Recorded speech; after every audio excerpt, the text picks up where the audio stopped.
صل على سيدنا ومولانا محمد.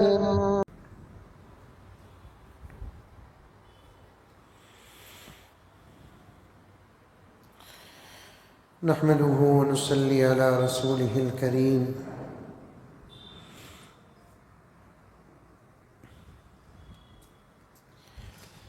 أما بعد فأعوذ بالله من الشيطان الرجيم. بسم الله الرحمن الرحيم.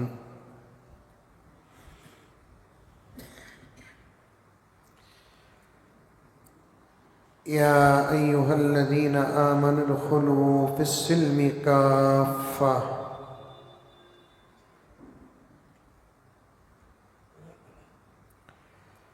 ولا تتبعوا خطوات الشيطان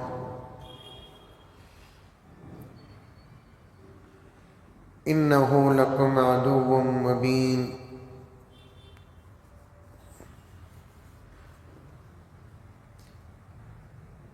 وقال تعالى فإن آمنوا بمثل ما آمنتم به فقد اهتدوا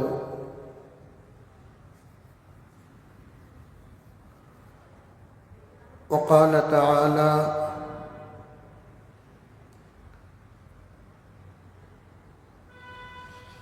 محمد رسول الله والذين معه أشداء على الكفار رحماء بينهم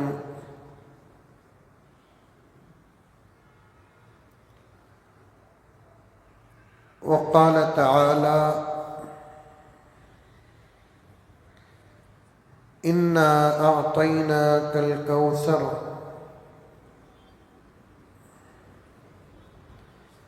صدق الله مولانا العظيم.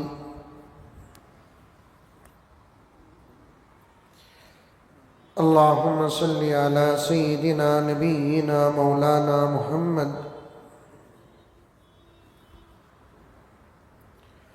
وعلى آل سيدنا نبينا مولانا محمد وبارك وسلم. اللهم صل على محمد بعدد أوراق الأشجار وبعدد أخطار الأمطار وبعدد دواب البرار والبحار وعلى آله وصحبه وبارك وسلم. اللهم صل على محمد كما هو أهله ومستحقه.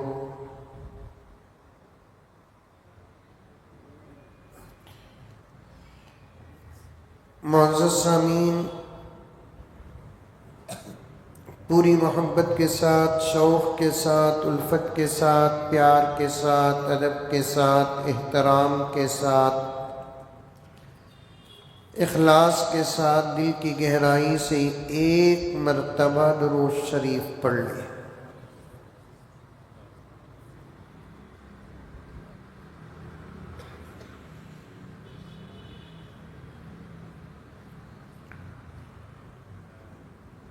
ہمارا عنوان عظمت صحابہ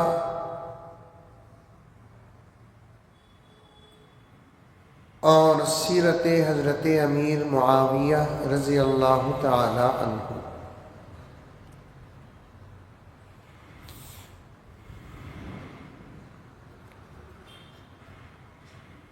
صحابہ کرام رضوان اللہ تعالی علیہم اجمعین، جن کی فضیلت ہم لوگ کافی جمعے سے سنتے آ رہے ہیں،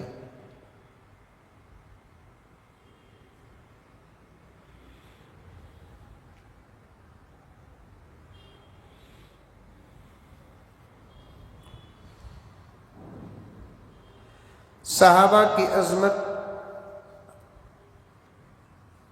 ہم علماء کیا بیان کریں، خود قرآن بیان کرتا ہے۔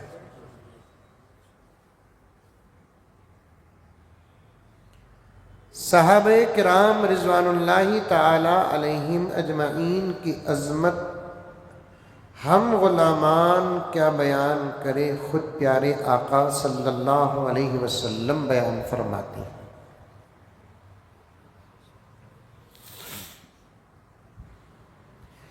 جن کی تعریف اللہ اور اس کے رسول کر دیتے ہیں ان کی تعریف کا حق بندوں سے ادا نہیں ہو سکتا۔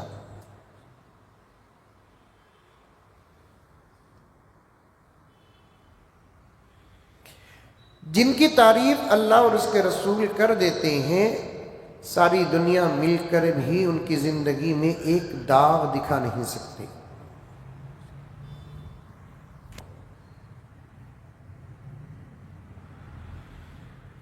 جن کی تعریف اللہ اور اس کے رسول کر دیتے ہیں روئے زمین ہی میں نہیں بلکہ اس پوری کائنات کی مقدس جماعت اور افراد بن جاتے ہیں۔ وہ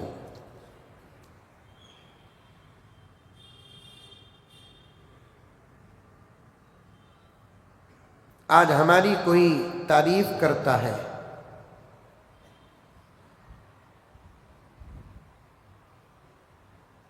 خواہ مخواہ ہمارا سر اونچا ہو جاتا ہے۔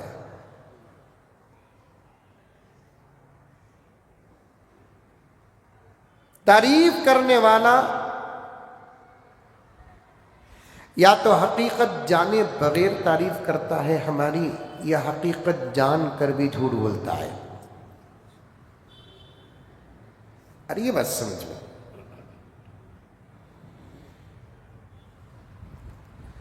لیکن اللہ اور اللہ کے رسول سے زیادہ حقیقت جاننے والے کون ہیں؟ سوال ہی پیدا نہیں ہوتا اللہ اور اس کے رسول پہ جھوٹ بولنے کا۔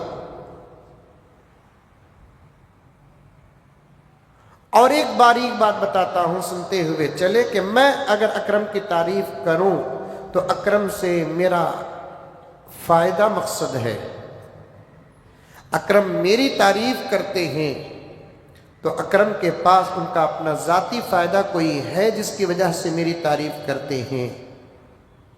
بندوں سے اور امت سے کسی قسم کے فائدے کی امید دو ذات کو نہیں۔ ایک اللہ اپنے بندوں سے کبھی فائدے کی امید نہیں رکھتا، ایک نبی اپنی امت سے کبھی فائدے کی امید نہیں رکھتا۔ اللہ تعالیٰ اپنے بندوں کو فائدہ پہنچانا چاہتے ہیں، پیارے آقا اپنی امت کو فائدہ پہنچانا چاہتے ہیں، وہ تعریف کرتے ہیں تو ان کی تعریف سے زیادہ پرخلوص تعریف کسی اور کی ہو نہیں سکتی۔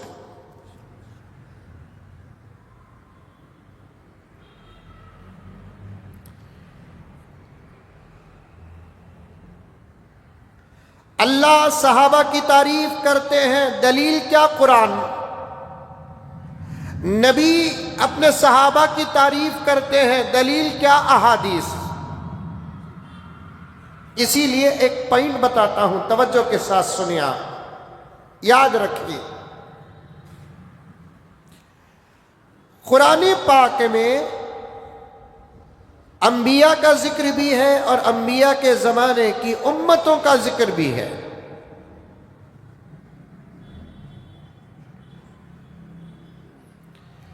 پڑھے قرآن، آپ اٹھا کر دیکھیں، آپ قرآن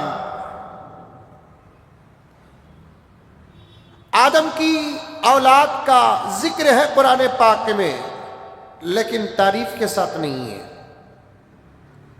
دو بچوں نے جو لڑا اس کا ذکر ہے اس کے اندر۔ نوح کے صحابہ اور نوح کی امت کا ذکر ہے، تعریف کے ساتھ نہیں ہے۔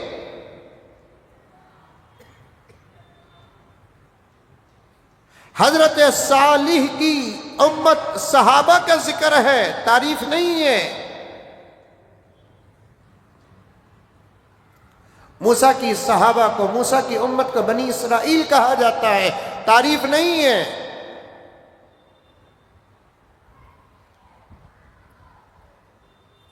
کبھی عام طور پر ان کی حقیقتوں کو قرآن نے بیان کیا تو کبھی خاص طور پر ان کی حقیقتوں کو قرآن نے بیان کیا۔ اسی لیے حضرت عمر فاروق کے زمانے میں یہودیوں کی ایک جماعت آ کر حضرت عمر سے کہنے لگی کہ عمر، تمہارے قرآن میں ہماری ایک حقیقت ہے، اسے بدلنے کے لیے کوئی بڑا کام نہیں کرنا ہے، آپ کو صرف ایک نقطہ ہٹانا ہے آپ کو۔ حضرت عمر نے پہلے یہ جواب دیا، ہٹا دوں، لیکن حضور کی امت کو کون جواب دے گا؟ دوسرا جواب حضرت عمر نے کہا، یہ تمہاری کتاب نہیں ہے، یہ ہماری کتاب ہے۔ تمہاری کتاب بدلنے والی کتاب تھی جس کو تم نے بدلا ہے، ہمارے پاس رہنے والی کتاب یہ بدلنے والی کتاب نہیں ہے۔ تیسرا جواب حضرت عمر نے دیا کہ تمہاری کتاب کی حفاظت کی ذمہ داری اللہ نے نہیں لی، جسے امت نے بدل کر رکھ دیا، یہ ہماری کتاب ہے جس کی حفاظت کی ذمہ داری اللہ نے لی ہے۔ اس کے پارے بدلنا، اس کے سورے بدلنا، اس کے آیات بدلنا، اس کے واقعات بدلنا، اس کے احکامات بدلنا تو دور کی بات کہ اس کا زبر زیر بھی نہیں بدلے گا۔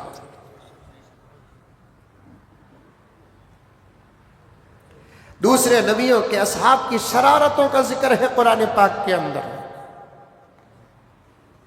لیکن وہی قرآن پاک میں میرے نبی کے صحابہ کا ذکر آتا ہے، جہاں ذکر آیا وہاں اٹھا کر دیکھو خیر ہی خیر۔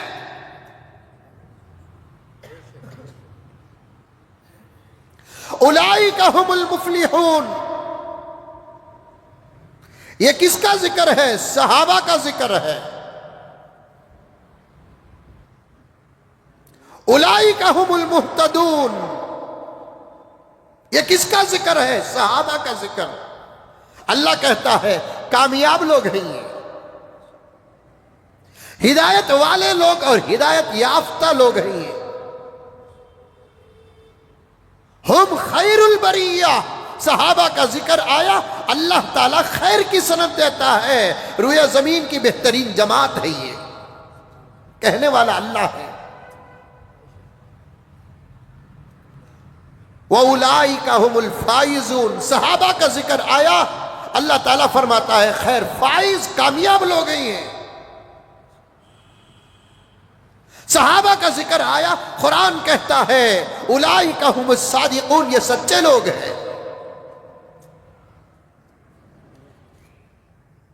صحابہ کا ذکر آیا، قرآن کہتا ہے اولئک ھم الوارثون، یہ امانتوں کی حفاظت کرنے والے لوگ ہیں۔ صحابہ کا ذکر آیا، قرآن کہتا ہے اولئک ھم الراشدون، یہ سیدھے راستے پر چلنے والے لوگ ہیں۔ یہ کبھی غلط راستے میں چلنا تو دور کی بات، غلط راستے کی طرف نظر تک اٹھا کر نہیں دیکھا۔ صحابہ کا ذکر آیا، قرآن کہتا ہے اولئک ھم المؤمنون حقا، یہ پکے ایمان والے ہیں۔ جہاں صحابہ کا ذکر آیا وہاں صحابہ کی تعریف اللہ نے کی ہے۔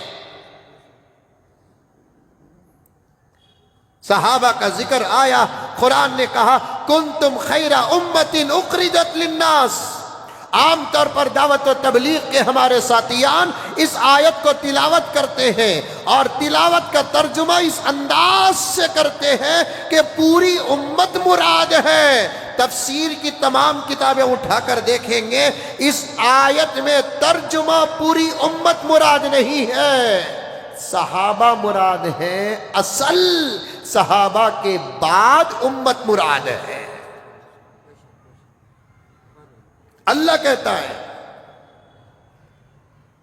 محدث دارالعلوم دیوبند، محدث کبیر، فقیہ الفقہاء حضرت مولانا سعید احمد صاحب پالن پوری رحمت اللہ علیہ ایک علمی نقطہ بیان کرتے ہیں، توجہ کے ساتھ گرامر بیان کرتا ہوں میں۔ کنتم بولے تو بھی تمٹ، انتم بولے تو بھی تمٹ، کنتم تم، انتم تم، دونوں کا ترجمہ ایک ہی آتا ہے عربی میں۔ کنتم کا ترجمہ بھی تم ہی ہو، انتم کا ترجمہ بھی تم ہی ہو۔ سمجھ میں آیا آپ کو؟ اس کا یہ مطلب نہیں کہ آپ پوری عربی پڑھ لیے، یہ ایک حرف، یہ ایک لفظ سیکھنے سے آدمی پورا نہیں بنتا، لیکن جتنا سمجھاتا ہوں اتنا سمجھنے کی کوشش کرے۔ کنتم کا ترجمہ بھی بولو اکرم کیا ہے؟ تم۔ انتم کا ترجمہ کیا ہے؟ تم۔ جب دونوں کا ترجمہ ایک ہے تو پھر فرق کیا ہے؟ فرق ہے کنتم کہتے ہیں سامنے رہنے والوں کو، انتم کہتے ہیں بعد اور پیچھے رہنے والوں کو۔ کنتم کا زمانہ خاص ہے، انتم کا زمانہ عام ہے۔ کنتم بولیں گے تو اس وقت رہنے والے مراد ہیں، انتم بولیں گے تو قیامت تک رہنے والے مراد ہیں۔ اللہ تعالیٰ یہ نہیں کہا انتم خیر امت اخرجت للناس، بلکہ اللہ نے کہا کہ کنتم خیر امت اخرجت للناس۔ اس سے مطلب کیا ہے؟ حضرت مولانا سعید احمد صاحب پالن پوری محدث دارالعلوم دیوبند فرماتے ہیں یہ کنتم سے پوری امت مراد نہیں ہے، صرف صحابہ مراد ہے۔ امر بالمعروف کا حق پورا پورا ادا کرنے والے بھی یہ، نہیں عن المنکر کا پورا پورا حق ادا کرنے والے بھی یہ۔ امر بالمعروف کی بات آ جاتی ہے، نہ باپ دیکھتے تھے، نہ ماں دیکھتے تھے، نہ شوہر دیکھتے تھے، نہ بیوی دیکھتے تھے، نہ بڑے دیکھتے تھے، نہ چھوٹے دیکھتے تھے۔ جب امر بالمعروف کی بات آ جاتی ان کی نظر اللہ پر ہوتی، اللہ کے رسول پر ہوتی، اپنی آخرت پر ہوتی، خبر کے حساب پر ہوتی، حشر کے حساب پر ہوتی۔ جب حق بات کرنے کا موقع آ جاتا، امر بالمعروف کا حق ادا کرنے کا وقت آ جاتا، ان کے دلوں میں جہنم کا خوف ہوتا، جنت کی طلب ہوتی۔ یہ ہے صحابہ۔ صحابہ لوگ پوچھتے ہیں کہ حضرت صحابہ کی عظمت اور تعریف اور عنوان کب ختم ہوگا؟ نہیں ہوگا، ہم ختم ہو جائیں گے، صحابہ کی عظمت کا حق ادا نہیں ہوگا۔ صحابہ ہیں، صحابہ ہیں۔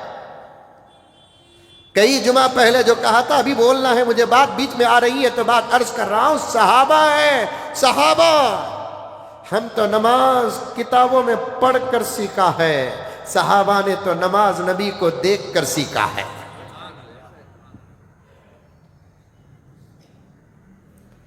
ماں باپ صاحب ایمان تھے تو ہم اتباع میں مومن بن گئے۔ اللہ کے نبی نے یہی فرمایا کہ ہر بچہ حالت ایمان اور اسلام میں پیدا ہوتا ہے، کل مولود یولد علی فطرت الاسلام۔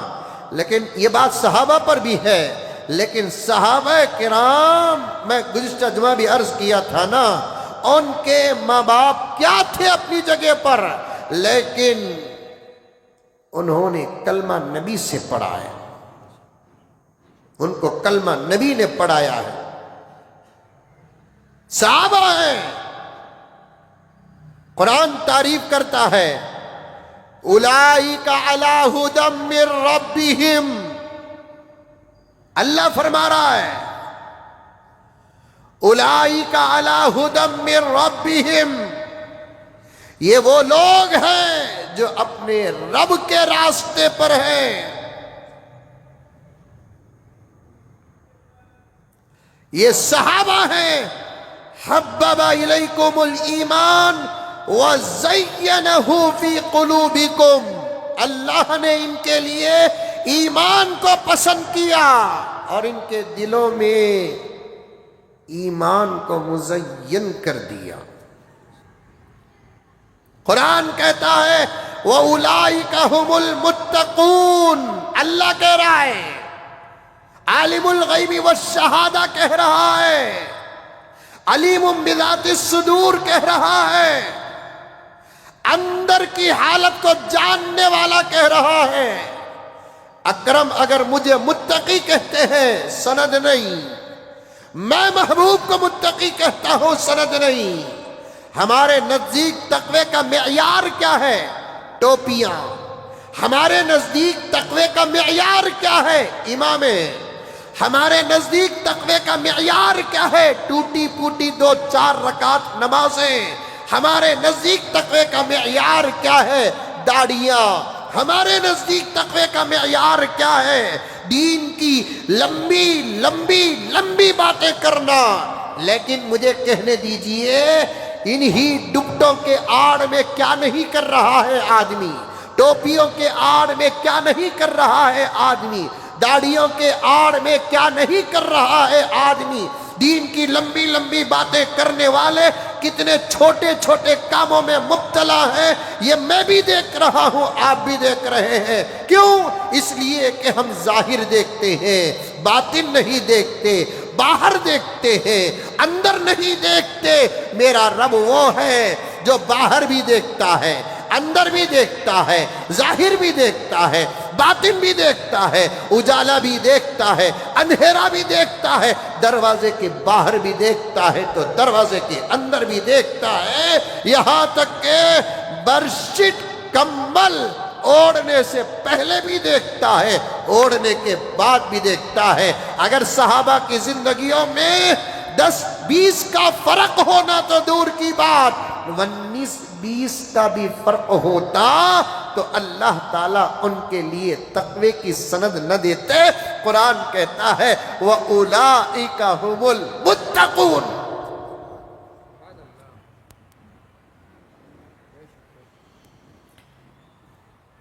صحابہ ہیں، صحابہ،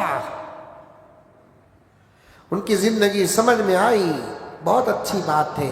کبھی کبھی کسی کی زندگی کسی کو سمجھ میں نہیں آتی، بات سمجھ میں نہیں آتی، میری بات سمجھ میں نہیں آئی، میرے اوپر بحث کرو، آپ کی بات سمجھ میں نہیں آتی، میں آپ پر بحث کروں، لیکن صحابہ کی زندگی کا کوئی عمل تمہیں سمجھ میں نہیں آیا تو تمہارے لیے، میرے لیے روئے زمین کے لا الہ الا اللہ محمد الرسول اللہ پڑھنے والوں کے لیے بہتر یہی ہے کہ مسئلہ اللہ کے حوالے کر دے، کیونکہ جواب ان کو اللہ کے پاس ان کو دینا ہے، ہم کو ان کی زندگی کے بارے میں جواب دینا نہیں ہے۔ تو خاموشی اختیار کر لو، کیونکہ صحابہ وہ ہیں جن کے بارے میں خود خدا تعریف کرتا ہے۔ سبحان اللہ۔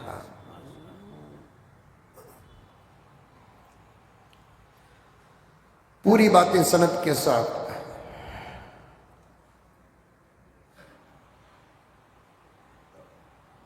ہمارے اور آپ کے بدلنے کے لیے کبھی 1 دن لگتا، 1 ہفتہ لگتا، 1 مہینہ لگتا، 1 سال، 10 سال لگتے، 10 سال لگتے۔ الحمدللہ ہم کلمہ پڑھ چکے ہیں،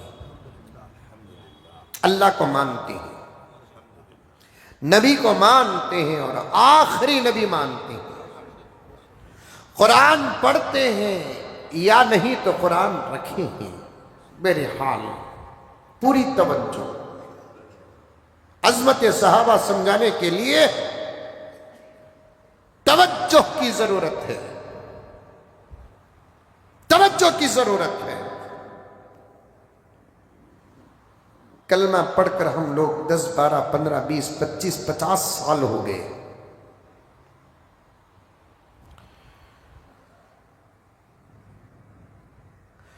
تب سے لے کر ہماری زندگی تک یہ 50 سال کا عرصہ بیچ میں گزرا ہے، 40 سال کا عرصہ بیچ میں گزرا ہے، 20 سال کا عرصہ بیچ میں گزر گیا ہے، 10 سال اور 5 سال کا عرصہ بیچ میں گزر چکا ہے، ابھی ہم بننے ہی میں ہیں۔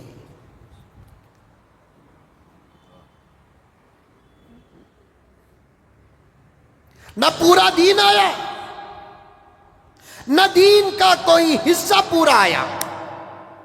پوائنٹ نوٹ کرو، آ رہی بات سمجھ میں؟ ارے نہیں آ رہی منور؟ نہ پورا دین آیا، نہ دین کا کوئی حصہ پورا آیا۔ نماز پوری آئی، روزہ پورا آیا، زکوٰۃ پوری آئی،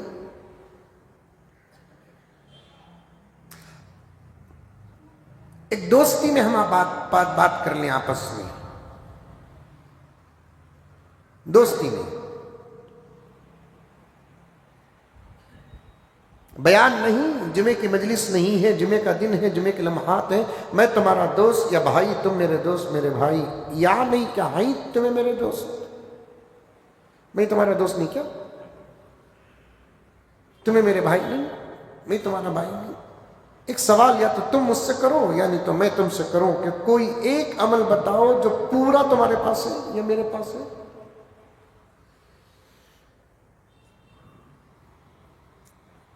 ایک عمل بتاؤ جو پورا میرے پاس ہو، میں کہہ سکتا ہوں کہ یہ عمل پورا 100% میرے پاس ہے، ایسا ہے جیسے قرآن و حدیث کے فرمان، نہیں بتا سکتا میں۔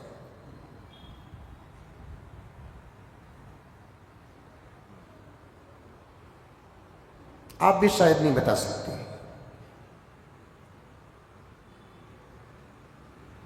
نہ دین پورا ہے ہمارے پاس، نہ دین کا کوئی شعبہ پورا ہے۔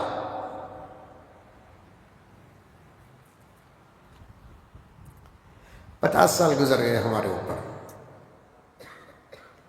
40 سال گزر گئے، اس جملے پر کافی غور کرنے کی ضرورت ہے اور محنت کرنے کی ضرورت ہے۔ میں یہاں رک گیا ہوں اس جملے پر کیونکہ مجھے خود اس بات کا ڈر اور احساس ہے، ہزاروں اعمال میں ہمارا ایک عمل ابھی تک پورا نہیں ہوا، ہم اللہ کو کیا جواب دیں گے؟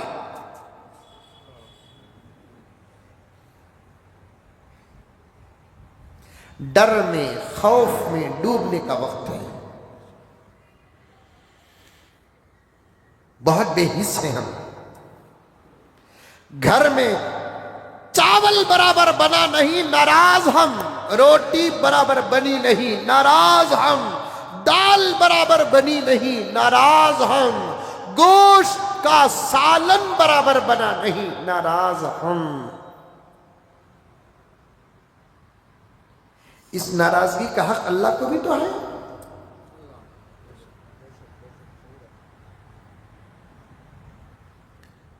اس ناراضگی کا حق پیارے آقا حضرت محمد مصطفیٰ صلی اللہ علیہ وسلم کو بھی تو ہے۔ اللہ بھی تو یہی پوچھتا ہے، نماز برابر نہیں تیری، روزہ برابر نہیں تیرا، زکوٰۃ برابر نہیں، حیا برابر نہیں، شرم برابر نہیں، ظاہر برابر نہیں، باطن برابر نہیں۔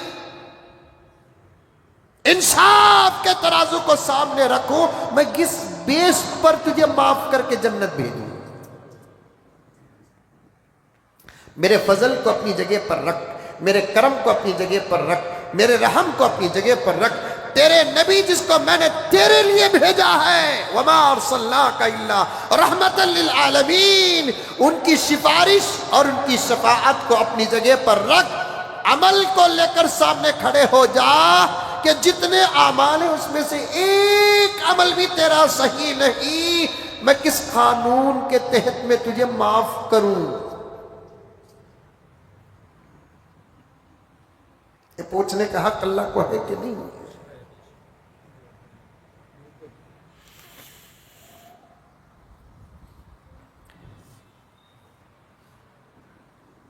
اللہ اکبر کبیرہ۔ نہ پورا دین ہے، نہ دین کا کوئی شعبہ پورا ہے ہمارا۔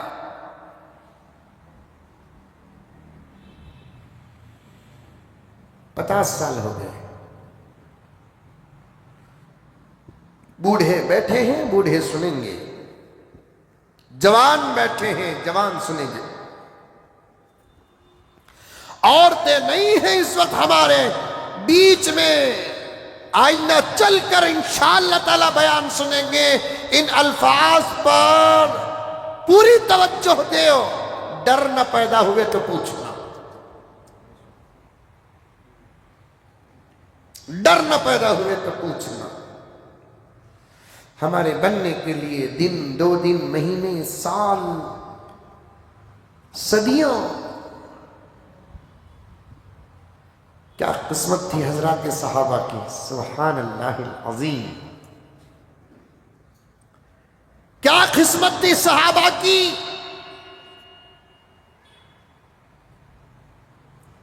آتے دربار رسالت میں راستہ محبت کا کہ دشمنی کا، دونوں راستوں میں صحابہ آئے نبی تک۔ بڑی پوائنٹ اور علمی بات بتا رہا ہوں، نبی تک پہنچنے کے لیے بعض صحابہ کو محبت کا راستہ ملا، عقیدت کا راستہ ملا، طلب کا راستہ ملا، تلاش کا راستہ ملا۔ بعض صحابہ کو نہیں چھوڑتا آج محمد کو میں۔ خالی یہ جملے کو سن کر پورا واقعہ سمجھ گئے ہوں گے آپ، میں پورا واقعہ نہیں بولنا چاہتا، میں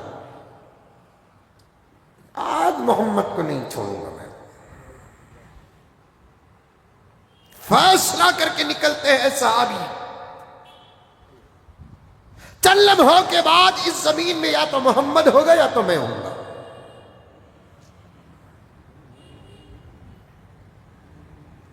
یہ بھی تو ایک راستہ ہے نبی تک پہنچنے کا،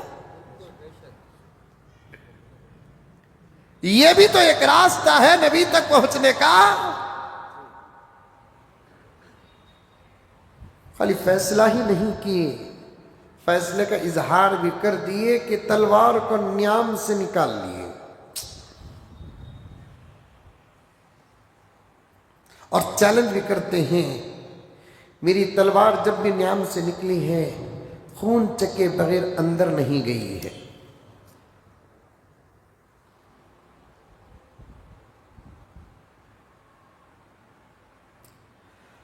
باتیں کچھ اور کر رہے ہیں لیکن نتیجہ جنت ہے، نتیجہ ہدایت ہے۔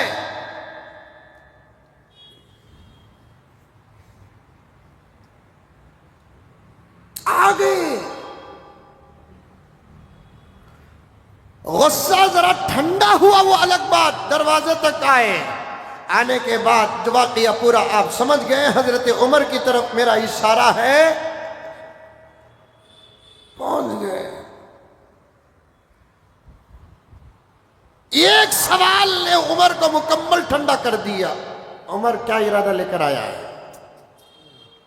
مارنے کا کہ مرنے کا؟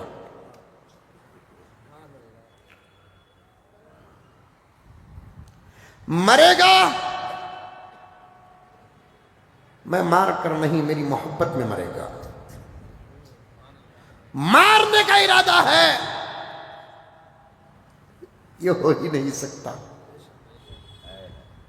دین مکمل کرنے کے لیے آیا ہوں، ابھی تو دین شروع ہوا ہے، تو کیسے مجھے مار سکتا ہے؟ آدم سے اسلام شروع ہوا، تھوڑا تھوڑا تھوڑا تھوڑا تھوڑا تھوڑا تھوڑا تھوڑا کرتے کرتے کرتے کرتے کرتے تکمیل کے قریب تک دین پہنچا ہے۔ مجھے دین مکمل کرنے کے لیے میرے رب نے بھیجا ہے، ابھی تو میں آیا ہوں، دین مکمل کرنا ہے۔ دین مکمل ہونے سے پہلے سوال ہی پیدا نہیں ہوتا کہ میں کچھ ہو جاؤں۔ جب صحابہ کے اندر ایسا یقین تھا نبی کی بات پر، تو نبی کو خدا کی بات پر کیسے یقین ہوگا؟ حضرت علی فرماتے ہیں، توجہ، حضرت علی فرماتے ہیں ہر رات میں سویا تو صبح کی گارنٹی نہیں تھی۔ ہمارا بھی یہی حال، تمہارا بھی یہی حال، موت کا کوئی بھروسہ نہیں ہے نا۔ ہر رات سوتا، جب بیان کر رہے تھے اس وقت بھی حضرت علی نے فرمایا آج بھی اگر میں سوؤں تو اٹھنے کا بھروسہ نہیں سوائے ایک رات کے، جس رات میں سویا تو میرے اٹھنے کی پوری گارنٹی تھی۔ سبحان اللہ، مجھے خدا کی ذات پر اتنا بھروسہ تھا کہ آج رات تو مجھے موت آ ہی نہیں سکتی۔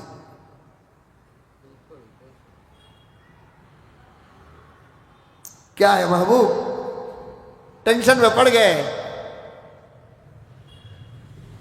ہر آدمی کو یہی سوچنا ہے، موت کی کوئی گارنٹی نہیں، موت کا کوئی بھروسہ نہیں، بیٹھتے ہیں تو اٹھنے کی گارنٹی نہیں، اٹھتے ہیں تو بیٹھنے کی گارنٹی نہیں، سوتے ہیں تو جاگنے کی گارنٹی نہیں، جاگتے ہیں تو سونے کی گارنٹی نہیں، حضر میں ہے تو سفر کی گارنٹی نہیں، سفر میں ہے تو حضر کی گارنٹی نہیں، لقمہ منہ میں لے کر جا بھی جاتے ہیں تو اندر جانے کی گارنٹی نہیں، اندر چلے بھی جاتا ہے تو اترنے کی گارنٹی نہیں۔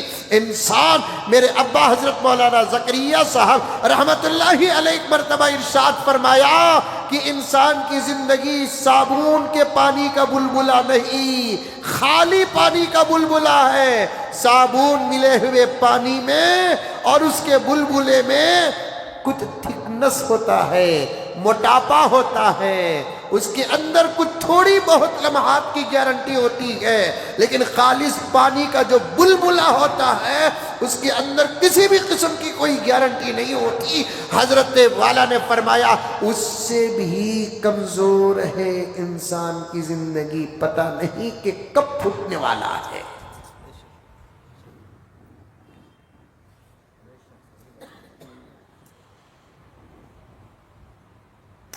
پتہ نہیں کہ کب پھوٹنے والا ہے۔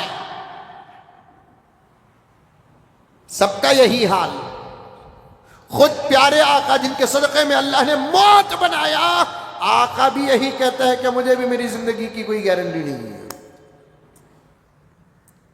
لیکن حضرت علی فرماتے ہیں پہلے بھی وہی حال تھا، ایمان تھا، اب بھی وہی حال ہے اور ایمان ہے، لیکن ایک رات میں جب سویا تو پورے اطمینان کے ساتھ سویا، اس نیت سے کہ صبح کو مجھے اٹھنا ہے۔ وہ رات کون سی تھی؟ میرے نبی کی ہجرت کی رات تھی، 7 نبی کے ابو بکر تھے، بستر میں میں تھا، نبی جاتے ہوئے اپنے بستر میں مجھے سلا کر گئے اور یہ کہہ کر گئے کہ علی صبح کو یہ جو امانت والے لوگ ہیں آ کر امانت پوچھیں گے تم دے دینا۔ تو نبی نے مجھے صبح کو امانت سونپنے کی بات کہی تھی تو مجھے یقین ہو گیا کہ میری زندگی میں آپ کی صبح تو پکی ہے۔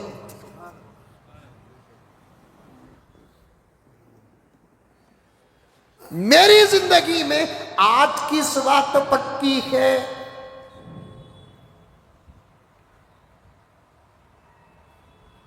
عمر کیا ارادے سے آیا ہے؟ مارنا ہے کہ محبت میں مرنا ہے؟ محبت میں مرنے کا موقع تو مل جائے گا، مارنے کا نہیں۔ دین مکمل کرنا ہے مجھے، میرے بعد دین مکمل کرنے والا کوئی آنے والا نہیں ہے۔ میں آخری نبوت کی اینٹ بن کر پیدا ہوا ہوں اور اللہ نے مجھے نبوت کی آخری اینٹ بنا کر بھیجا ہے۔ حدیث کے الفاظ ہے، دین مکمل ہونے سے پہلے کوئی مجھے کچھ بھی نہیں کر سکتا اللہ کے فضل سے۔ پہنچے تو تھے نبی تک، یا تو محبت کے راستے سے پہنچے یا نہیں تو دشمنی کے راستے سے پہنچے۔ پہنچنے کے بعد جب حالات بدلے، اللہ کے نبی نے کلمہ پڑھایا۔ کلمہ پڑھانے کے بعد کسی بھی صحابی کے بدلنے کے لیے 10 سال 15 سال نہیں، 10 مہینے 15 مہینے نہیں، 10 دن 15 دن نہیں، 10 گھنٹے 15 گھنٹے نہیں، ایک لمحے میں ادھر کلمہ پڑھے ادھر پورا ایمان 100% مکمل ہو گیا۔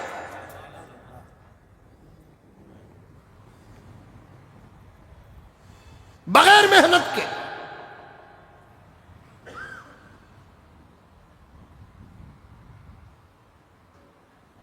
عبادت آ گئی،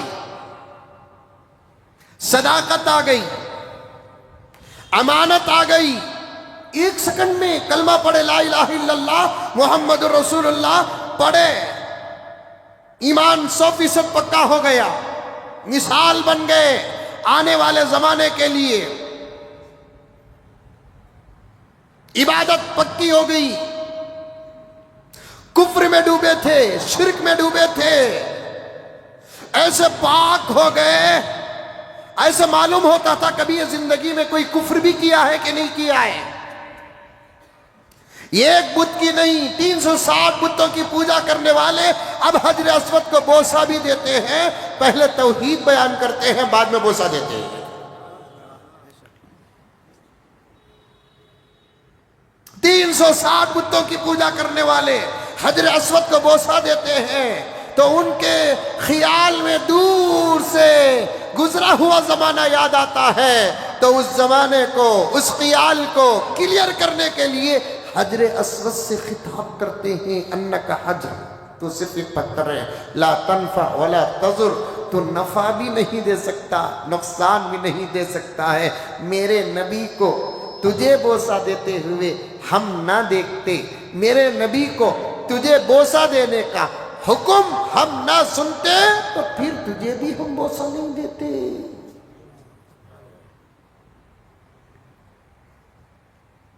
ایک سیکنڈ کے ایمان کا صدقہ ہے.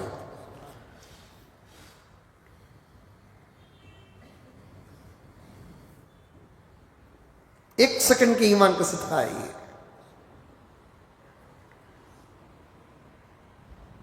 ایک سیکنڈ کے ایمان کا صدقہ ہے یہ. توجہ سے سنیں، محبت پیدا کرے، صحابہ سے محبت پیدا کرے. ابھی میں نے قریب میں پڑھا کہ صحابہ سے محبت بھی حضور کی محبت کی بہت ہے. کسی بڑے آدمی کے بچوں سے کوئی پیار کرتا ہے تو وہ کیوں بچوں سے پیار کرتا ہے؟ بڑوں سے محبت ہے اسی لیے تو بچوں سے پیار کرتا ہے. اور بڑے بھی کیا کرتے ہیں، جب ان کے بچوں کو رسپانس دیتے ہیں تو بڑے بھی کیا کرتے ہیں، خوش ہو جا کر انہوں محبت کرتے ہیں. اسی لیے پیارے آقا نے فرمایا کہ میرے صحابہ سے محبت میری محبت ہے، میرے صحابہ سے محبت میری محبت ہے. اسی لیے ایک جگہ پر پیارے آقا صلی اللہ علیہ وسلم نے کیا فرمایا؟ میں تو صرف قرآن پاک کی آیات آپ کے سامنے پیش کر رہا ہوں، اب حدیث آ رہی ہے، بیچ میں حدیث پیش کر رہا ہوں. قال رسول اللہ صلی اللہ علیہ وسلم اللہ اللہ فی اصحابی، اللہ اللہ میرے صحابہ کے بارے میں ڈرتے رہو. یہ عربی انداز ہے، ہمیں سمجھ میں آ جائے تو بہت اچھی بات ہے. حضرات محدثین فرماتے ہیں کسی اہم بات کو بیان کرنے کا نبی کو موقع ملتا، بلکہ نبی کی ہر بات تو اہم ہی ہے. ہم تو یہاں تک کہتے ہیں، ہم تو یہاں تک کہتے ہیں نبی کا کھنکارنا بھی ہمارے لیے اہم ہے. لیکن پھر بھی محدثین فرماتے ہیں جب انتہا درجے پر، توجہ کے ساتھ سنیں، انتہا درجے پر کسی اہم بات کو نبی بیان کرنا چاہتے تو اللہ کا نام آقا 2 مرتبہ لیتے. کتنے مرتبہ لیتے؟ اللہ، ویسے تو کروڑوں مرتبہ اللہ کا نام میرے نبی لیتے ہیں، لیکن جہاں تک گرامر ہے گرامر کو سمجھو. 2 مرتبہ اللہ کا نام لے کر بعد میں جو بات کرتے وہ بات انتہا درجے پر اہم ہوتی. اسی لیے اللہ کے نبی صلی اللہ علیہ وسلم نے کیا فرمایا؟ اللہ اللہ فی اصحابی، اللہ میرے صحابہ کے بارے میں اللہ سے ڈرتے رہو. لا تتخذوہم غرضا من بعدی، میرے بعد میرے صحابہ کو تم نشانہ نہ بناؤ. تحقیق کرنا ہے، میں اپنے طرف سے بول رہا ہوں، حدیث نہیں، تحقیق کرنا ہے. میں آپ کو نہیں بول رہا ہوں. جو صحابہ پر بحث کرتے ہیں ان کو یہ اشارہ کر کے کہنا چاہتا ہوں تمہارے ماں کے بارے میں بحث کرو. مجھے اس آدمی کی عزت کا خیال ہی پیدا نہیں ہوتا جو میرے صحابہ کی عزت نہیں کرتا. اس آدمی کی عزت کا لحاظ نہیں میرے پاس جو صحابہ کی عزت نہیں کرتا. میں اور بھی جملے بنا بنا کر ان کو کہہ سکتا ہوں. بحث کرنا ہے، اٹھاؤ تمہاری ماں اور تمہارے باپ کی جوانی کو. کتنے ہانڈیوں میں منہ ڈالے ہیں یہ دیکھو. عزتوں کو اپنانے سے پہلے عزتوں کو برباد کہاں کیا یہ دیکھو.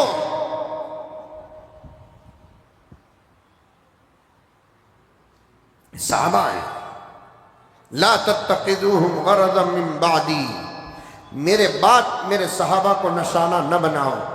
محبوب توجہ توجہ، ایک ایک میرا نوجوان توجہ، یہ چھوٹا سا جملہ ہے نا، لا تتخذوہم من بعدی غرضا، میرے بعد میرے صحابہ کو نشانہ نہ بناؤ. اللہ کے نبی کیوں بول رہے ہیں میرے بعد نہ بناؤ؟ اس کے اندر اور ایک معنی ہے، میرے ہوتے ہوئے میرے صحابہ کو نشانہ بناؤ گے تو میں ڈائریکٹ ان سے مقابلہ کروں گا. یہ مطلب ہے میرے بعد نہ بناؤ، مہلت مل جائے گی تم کو. میرے ہوتے ہوئے مجال ہے کسی کو میرے صحابہ کے بارے میں کہنے کی؟ میرے ہوتے ہوئے ہمت ہے میرے صحابہ کے بارے میں کسی کو کہنے کی، منہ کھولنے کی؟ تربیت کے دور میں بھی اگر کوئی صحابی کسی صحابی کو کچھ کہتے تو آقا ناراض ہو جاتے اس پر بھی.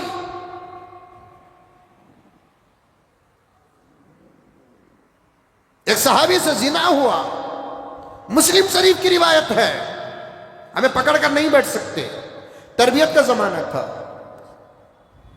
خود آ گئے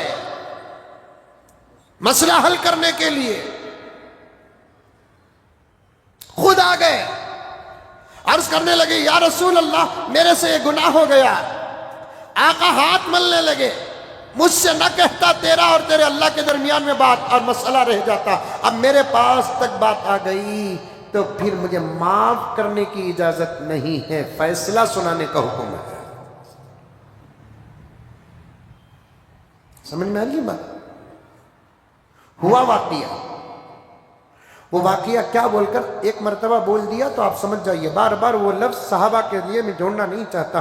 ہوا ایک واقعہ ان سے، اب اتنا ڈر پیدا ہو گیا، اتنا ڈر پیدا ہو گیا، اتنا ڈر پیدا ہو گیا کہ خود نبی کی خدمت میں حاضر ہو کر اپنا ایک گناہ بیان کرنے لگے تو نبی نے فرمایا اللہ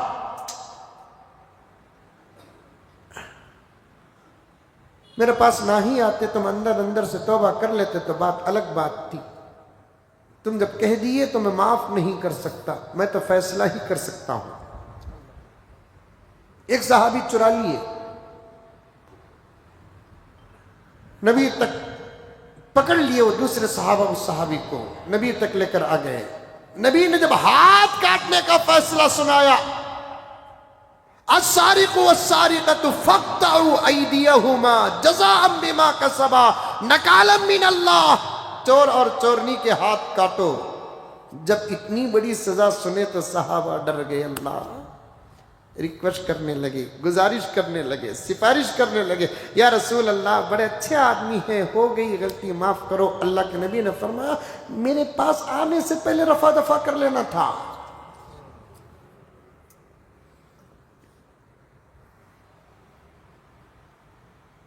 میرے پاس آنے سے پہلے تم اپنے معاملات اپنے درمیان حل کر لینا تھا.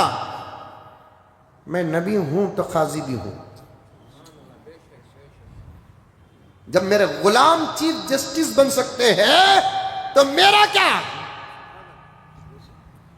میرا سبق پڑھ کر کوئی قاضی بنتا ہے، میرا سبق پڑھ کر کوئی امام بنتا ہے، میرا سبق پڑھ کر کوئی خطیب بنتا ہے، میرا سبق پڑھ کر کوئی مفسر بنتا ہے، میرا سبق پڑھ کر کوئی محدث بنتا ہے، میری سیرت پڑھ کر عاشق بنتا ہے، تو پھر میں کیا ہوں یہ تو فیصلہ کرو.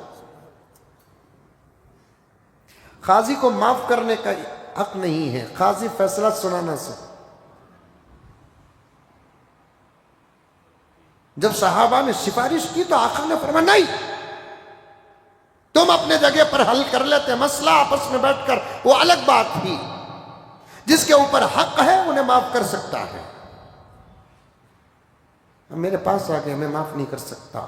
کان کھول کر سن لو، یہ تو تم کہہ رہے ہو تمہارے دوست کے بارے میں، مجھے تو حکم یہ ہے اور اس کا میں پابند ایسا ہوں، میری بیٹی یعنی محمد کی بیٹی بھی فاطمہ اگر چرائے گی اس کا بھی ہاتھ کاٹا جائے گا.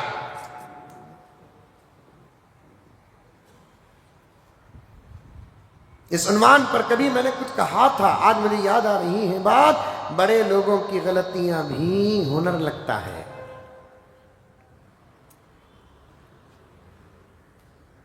بڑے لوگوں کا کبیرہ گناہ بھی ہم لوگوں کے لیے ہنر لگتا ہے، وہی غلطی چھوٹا، غریب، مجبور، مفلوق الحال اگر کرتا ہے چرچے کرو، دیکھو دین سے کتنا ہٹ گیا، دیکھو دین کا کیسا ہے، رتی بھی اللہ کا خوف نہیں، رتی بھی یہ نہیں، رتی بھی وہ نہیں، جتنے منہ اتنی باتیں نہیں، جتنی دانت اتنی باتیں۔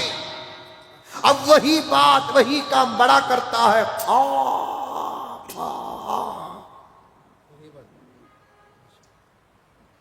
اللہ کا عذاب نہیں آئے گا تو کیا مدد کے لیے فرشتے اتریں گے؟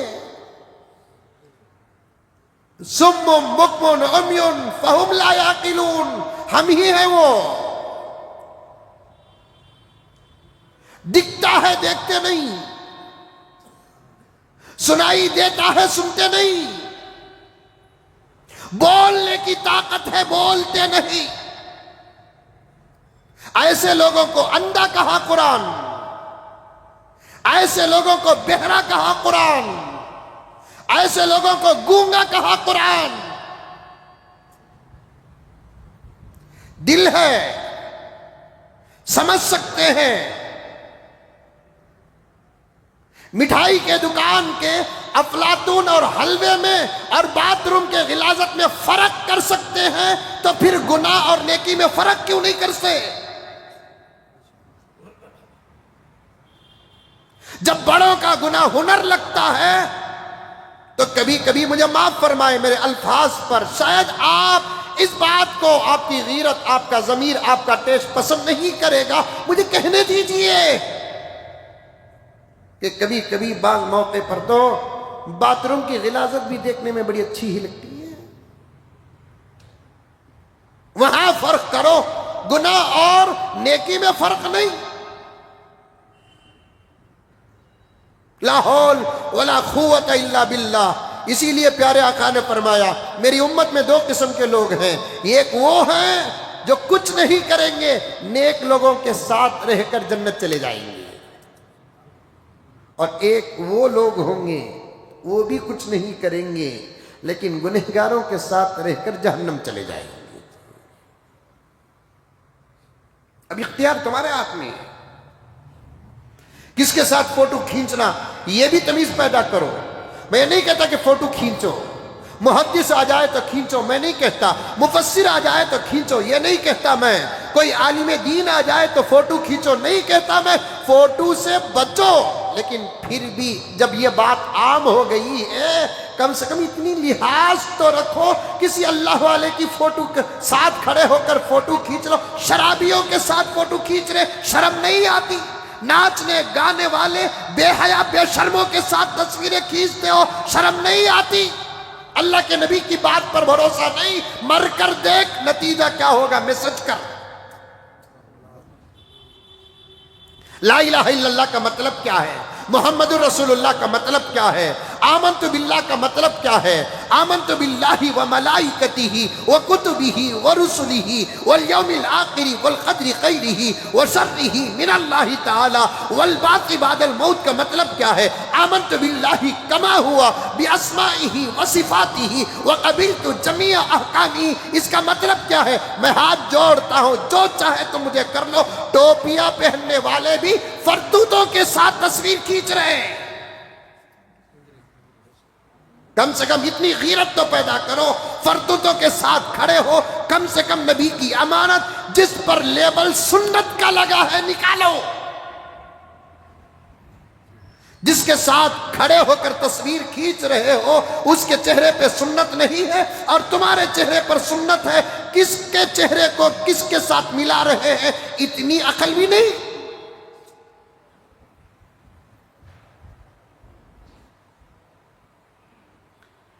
محبت میں، عقیدت میں اتنے بھی اندھے نہ بنو، عمل نہ کر کے بھی جہنم چلے جائے، گناہ نہ کر کے بھی جہنم چلے جائے۔ چل رہا ہے، ہمارے نوجوان بھٹکے ہیں، جو بھی آیا اس کے ساتھ سیلفی، جو بھی آیا اس کے ساتھ سیلفی۔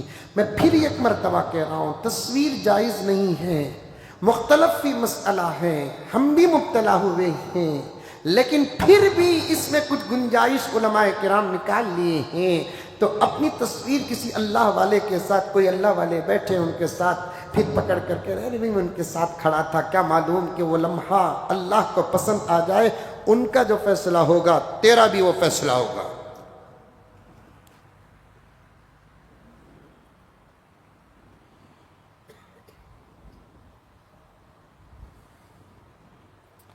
بات لمبی ہو رہی ہے، اللہ میرے وقت میں برکت عطا فرمائے. سنو اور عمل کرو،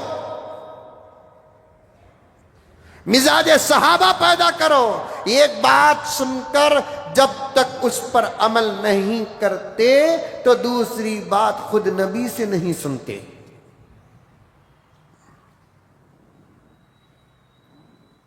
عبداللہ ابن عمر رضی اللہ تعالی عنہ محی السنہ فی الصحابہ، صحابہ میں سنت پر عمل کرنے میں سب سے زیادہ مشہور.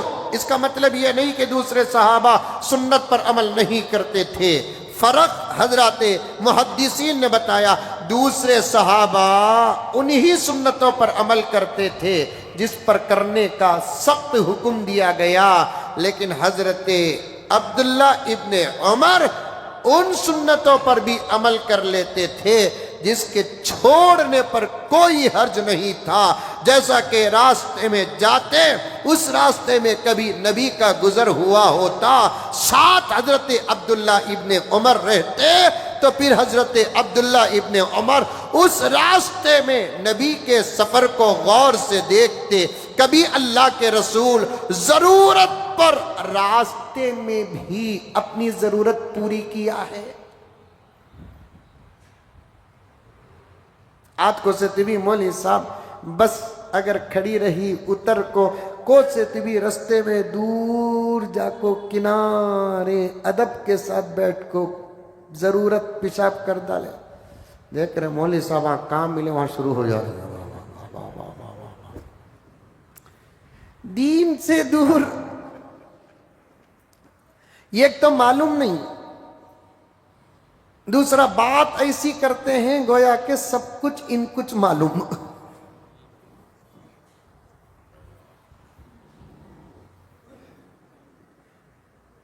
اللہ اکبر کبیرہ. کل شریف صاحب ایک کتاب پڑھتے پڑھتے مجھے تو بہت نبی پر درود پڑھنے کا موقع مل گیا. ہاں، کیا کامل شریعت ہے اللہ کے نبی کی. عمل کے لیے دلیل، دلیل کے لیے عمل، بلکہ اور آگے سنو، ہر عمل کے لیے دلیل، ہر دلیل کے لیے عمل کسی کی شریعت میں ملتی ہے، وہ محمد الرسول اللہ کی شریعت ہے.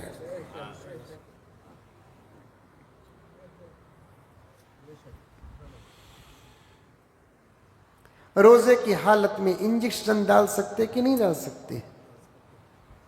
کہتے بھی بولو کیسا معلوم تم نے؟ ہدایہ پڑھے کی سنے ہی مذاق کرے ایسا.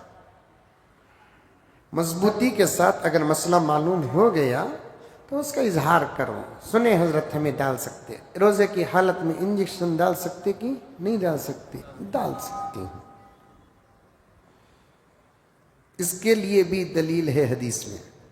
اب آپ پریشان ہو گئے حضور کے زمانے میں انجیکشن کہاں تھا؟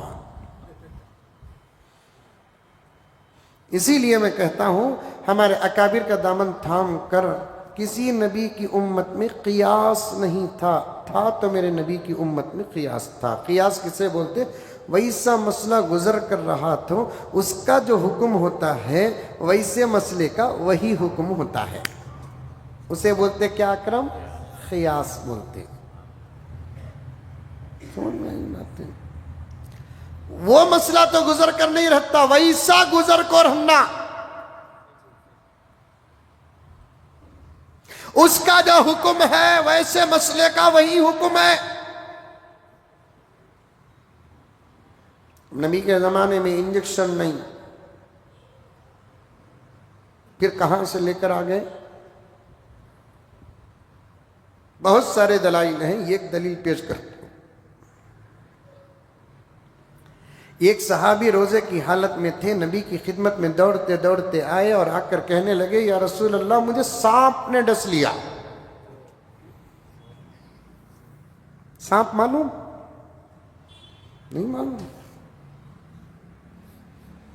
اب میں بتانے کا واسطے میرے پاس ہے بھی نہیں۔ سانپ معلوم؟ سانپ ڈستا ہے تو اس کے دانت کے اندر سے زہر نکلتا ہے۔ سانپ کے دانت میں باریک سوراخ ایسے رہتا ہے جیسے انجیکشن میں سوراخ رہتا ہے۔ کہہ دو سبحان اللہ۔ ہمارے دانتا نہیں، سانپ کے دانتا الگ، ہمارے دانتا الگ۔ سانپ کے دانت میں سوراخ، اس کے اندر زہر۔ ہمارے دانت کے اندر سوراخ بھی نہیں، سوراخ میں زہر بھی نہیں، پورا منہ زہر۔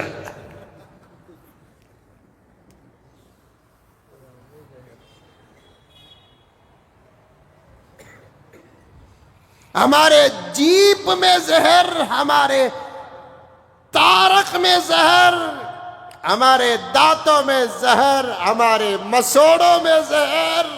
انہیں کاٹیا تو زہر، ہمیں بولے تو زہر۔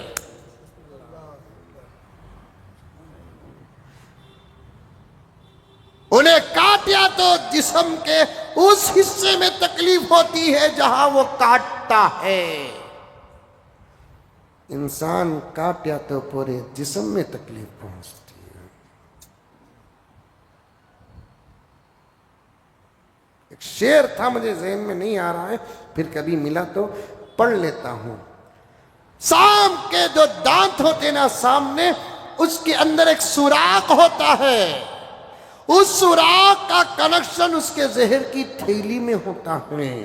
جب وہ کاٹتا ہے تو وہ اپنے سوچ کے مطابق اتنا زہر جس کو کاٹتا ہے اسے دیتا ہے۔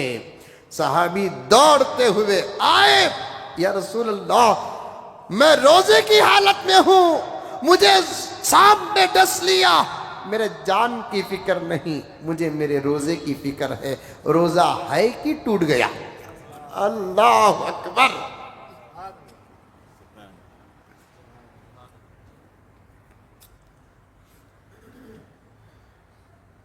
اسے بولتے صحابہ،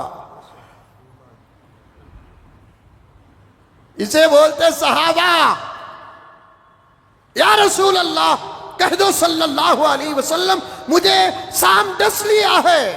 یہ نہیں کہا کہ دم کرو یا رسول اللہ، لعاب مبارک لگاؤ یا رسول اللہ، میرے بیوی بچے ہیں یا رسول اللہ، بے موت مر جاؤں گا یا رسول اللہ۔ یہ نہیں، یہ پوچھ رہے ہیں یا رسول اللہ صلی اللہ علیہ وسلم میں روزے کی حالت میں ہوں، مجھے سانپ نے ڈس لیا ہے، باہر کی چیز اندر داخل ہو گئی ہے۔ روزہ کسے کہتے ہیں؟ باہر کی چیز اندر داخل نہ ہو، اندر کی چیز باہر نہ نکلے، زبان منہ کے ذریعے سے۔ یا رسول اللہ باہر کی چیز اندر داخل ہو گئی ہے، میرا روزہ ٹوٹا کہ نہیں ٹوٹا ہے؟ صاحب شریعت فرماتے ہیں تیرا روزہ نہیں ٹوٹا ہے۔ اس حدیث کو رکھ کر حضرات علماء فرماتے ہیں باہر کی چیز اندر جاتی ہے تو جانے کے راستوں سے اگر جاتی ہے تو روزہ ٹوٹتا ہے۔ کان وہ بھی جائے تو پیٹ میں جانا، اور جانے کا راستہ بھی پیٹ کا ان چیزوں کے ساتھ رہنا، جیسے کان کا تعلق پیٹ سے ہے، ناک کا تعلق پیٹ سے ہے، منہ کا تعلق پیٹ سے ہے۔ آج سائنس کہتی ہے کہ آنکھوں کے ان سوراخوں کا تعلق بھی پیٹ سے ہے۔ علماء فرماتے ہیں ہر بات سائنس کی ماننا ضروری نہیں ہے۔ آنکھ میں دوا ڈالنے سے روزہ نہیں ٹوٹتا، کان میں دوا ڈالنے سے ٹوٹتا ہے، ناک میں دوا ڈالنے سے ٹوٹتا ہے۔ حلق کا مسئلہ تو واضح ہے، اور ایک جگہ بھی ہے جہاں سے بھی پیٹ میں کچھ چیزیں پہنچائی جاتی ہے۔ اس کے علاوہ دوسرا راستہ اگر اختیار کرتے ہیں تو اس راستے سے وہ چیز پیٹ کو نہیں جاتی۔ اللہ کے نبی نے کہا سانپ نے تجھے کاٹا، زہر تیرے جسم میں تو داخل ہوا لیکن پیٹ تک نہیں پہنچا۔ جسم کو چیز پہنچتی ہے تو روزہ ٹوٹتا نہیں، پیٹ کو چیز پہنچتی ہے تو روزہ ٹوٹتا ہے۔ اسی سے مسئلہ لیتے ہیں حضرات فقہائے کرام. انجیکشن بھی وہی ہے جس کے ایک سوئی میں ایک چھوٹا سا سوراخ ہوتا ہے, اس سوراخ کا تعلق دوا کی تھیلی کے ساتھ ہوتا ہے. دیتے یہاں ہیں, یہاں کا تعلق پیٹ سے نہیں ہے. دیتے کمر میں ہے, کمر کا تعلق پیٹ سے نہیں ہے. یہ ہے اسلام, یہ ہے کامل دین, یہ ہے کامل شریعت.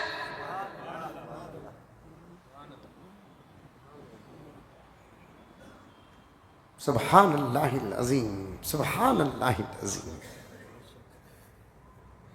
بات گہری ہو رہی ہے, بہت ساری باتیں عرض کرنا ہے مجھے. صحابہ ہیں, صحابہ آ گئے. نہیں, وہاں مسئلہ حل کر لینا تھا, یہاں تک نہیں آنا تھا. وہاں تم آپس میں رفع دفع کر لیے تو کر لیے. جیسے پراپرٹی کی تقسیم ہے, ان کو حصہ کتنا ملے گا وہ طے ہے, مجھے حصہ کتنا ملے گا وہ طے ہے, بیٹی کو کتنا ملتا وہ طے ہے, بیٹے کو کتنا ملتا طے ہے. اگر دونوں راضی ہو کر کمی پیشی کا فیصلہ کر لیتے ہیں تو اس مسئلے میں شریعت مداخلت نہیں کرتی. بعض مسائل ہیں جس میں شریعت تمہاری محبتوں کے حوالے کر دیتی ہے, جس میں شریعت تمہارے اپنے ماحول کے حوالے کر دیتی. ہر مسئلہ نہیں. سمجھ میں آئی باتیں؟ بعض مسئلے میں جب یہاں آ گئے تم ان کی سفارش کیا کرتے ہو, تم ان کی سفارش کیا کرتے ہو؟ میری بیٹی فاطمہ بھی چرائے گی, میری بیٹی سمجھ کر اسے چھوڑا نہیں جائے گا, ہاتھ کاٹا جائے گا. اسے کہتے ہیں محمد. سبحان اللہ, اسے کہتے ہیں. آج ہمارا بیٹا کیا کراتے بھی 100 خون معاف, حرام کرو معاف, شراب پیو معاف, زنا کرو معاف.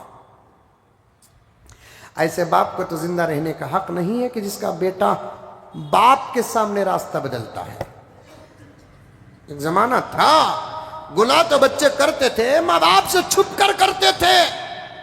بڑا گناہ تو دور کی بات, معمولی سگریٹ جس پر حرمت کا فتویٰ ابھی تک نہیں لگا, مکروہ کراہت کا فتویٰ لگا ہے, کراہت کا فتویٰ لگا ہے, ابھی حرمت کا فتویٰ نہیں لگا.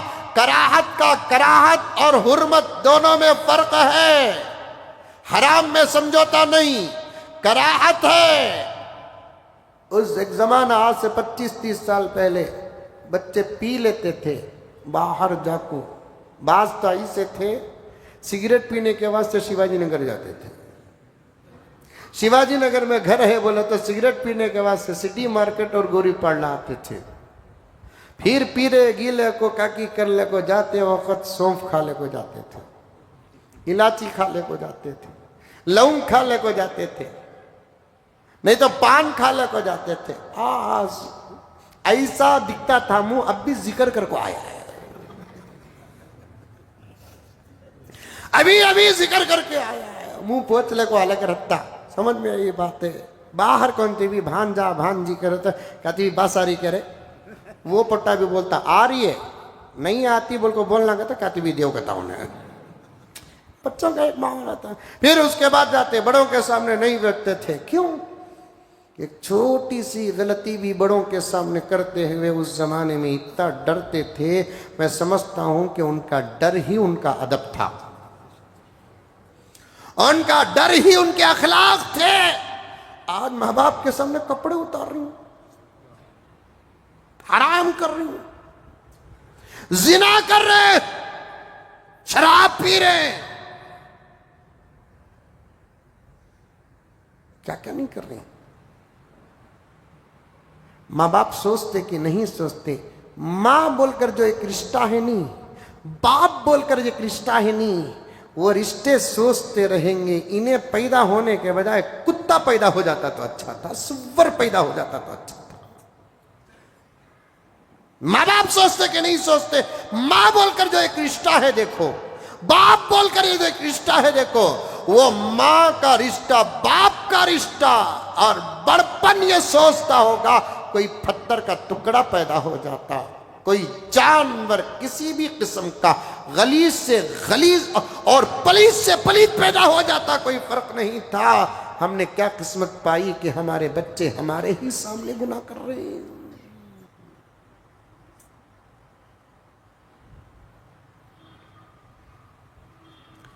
پیارے آقا نے کیا اصول بنایا؟ میری بیٹی فاطمہ، کون فاطمہ جنت کی عورتوں کی سردار، آقا فرماتے وہ بھی اگر کچھ کرتی ہے اس کا بھی ہاتھ کاٹا جائے گا، اپنے اندر رفع دفع کر لو۔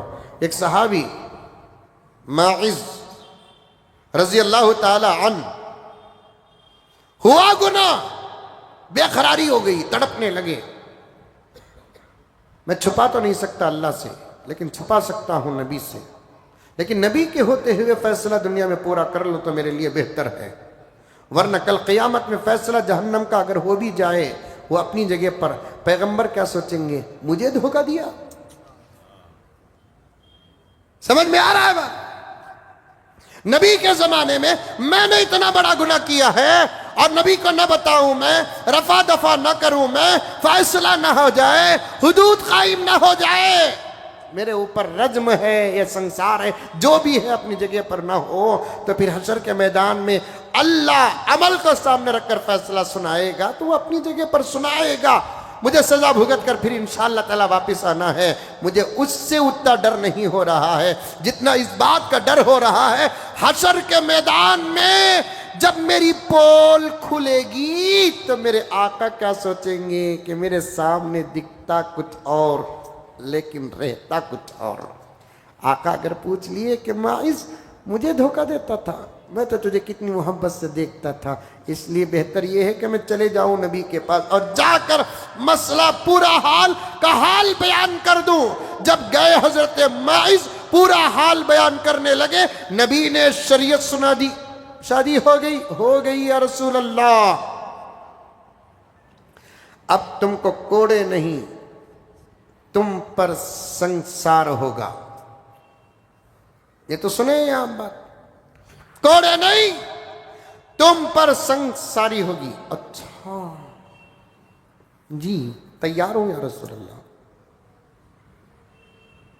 اعلان ہوا مدینے کے ایک میدان میں سنساری ہوگی، صحابہ بھی جمع ہو گئے، حکم بھی یہی ہے، مجرم کو سزا دیتے وقت تنہا سزا نہ دو، دکھا کر سزا دو تاکہ تو دیکھنے والوں کے اندر خوف پیدا ہو جائے۔ اب سنساری ہو رہی ہے، پتھر مارے جا رہے ہیں، اتنے پتھر مارنا جب تک کہ موت نہ ہو جائے، مارے جا رہے ہیں، ایک قطرہ خون کا ماعز کا اڑ کر ایک صحابی کے جسم پر آ کر گرا۔ وہ صحابی نبی کے بازو کھڑے ہوئے تھے، وہ صحابی نے کہا تم کس کا کہ خون میرے کپڑے میں؟ اللہ کے نبی نے کہا کچھ نہ کہو، سزا پا رہا ہے اپنی جگہ پر، لیکن یاد رکھو وہ پورا مسئلہ حل کر لیا، توبہ بھی کر لیا، تمہیں کیا معلوم کہ اس کی توبہ قبول بھی ہو گئی جس کی خبر مجھے پہنچ چکی ہے۔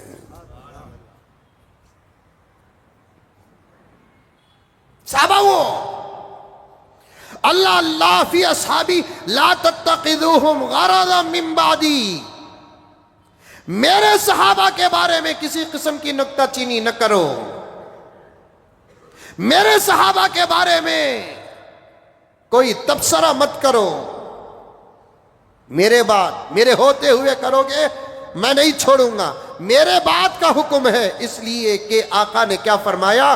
فمن احبہم فبحبی احبہم، جو ان سے محبت کرتا ہے مطلب یہ ہے کہ وہ مجھ سے محبت کرتا ہے۔ فمن احبہم فبحبی احبہم، جو ان سے محبت کرتا ہے وہ مجھ سے محبت کرتا ہے۔ ومن ابغضہم فببغضی ابغضہم، جو ان سے بغض رکھتا ہے وہ مجھ سے بغض رکھتا ہے۔ اس لیے کہ خاص صحابہ کی جماعت وہ ہے جن کی تربیت ڈائریکٹ میں کیا، ایک کلمہ پڑھتے ہی ان کی پوری زندگی بدل گئی، اللہ اکبر کبیرہ، عبادت میں بدل گئی، معاملات میں بدل گئی، معاشرت میں بدل گئی، اجالے میں بدل گئی، اندھیرے میں بدل گئی، اللہ اکبر کبیرہ، اللہ اکبر کبیرہ۔ قرآن پاک کہتا ہے، قرآن پاک کہتا ہے قرآن پاک کہتا ہے کہ اللہ تبارک و تعالی جب ان کو ایمان کی توفیق دیتا ہے تو ایمان حاصل ہوتے ہی ان کے اندر عبادت معاملات اس کے ساتھ ساتھ محبت بھی ایسے کامل ہو گئی. اللہ فرماتے ہیں فَأَلَّفَ بَيْنَ قُلُوبِكُمْ فَأَصْبَحْتُمْ بِنِعْمَتِهِ إِخْوَانًا. ہم نے ان کے دلوں کو جوڑ دیا. رات کو آپس میں لڑنے والے صبح کو بھائی بھائی بن کر نکلنے لگے. دل صحابہ کے بڑے صاف. صحابہ کے دلوں میں حسد نہیں، صحابہ کے دلوں میں بغض نہیں، صحابہ کے دلوں میں عناد نہیں. کسی کی ترقی پر صحابہ نہیں جلتے تھے، کسی کی تعریف پر حسد نہیں کرتے تھے. صحابہ کو بٹھا کر کبھی اللہ کے نبی ابو بکر کی تعریف کرتے، صحابہ سب ابو بکر کو مبارکباد پیش کرتے. کبھی عمر کے لیے کہتے، ہمیشہ ساتھ رہنے والے کون؟ ابو بکر. سفر میں ساتھ کون؟ ابو بکر. اسلام سب سے پہلے قبول کیے کون؟ ابو بکر. ہجرت میں ساتھ کون تھے؟ ابو بکر. غار ثور میں چڑھتے تھے ساتھ ابو بکر. بعض حصہ تو غار ثور کا وہ بھی ہے جس حصے میں ابو بکر نے میرے نبی کو اٹھا کر لے کر گئے. غار ثور میں غار کو پاک کرنے والے کون؟ ابو بکر. آرام کرنے کے لیے نبی کے پاس تکیہ نہیں تھا.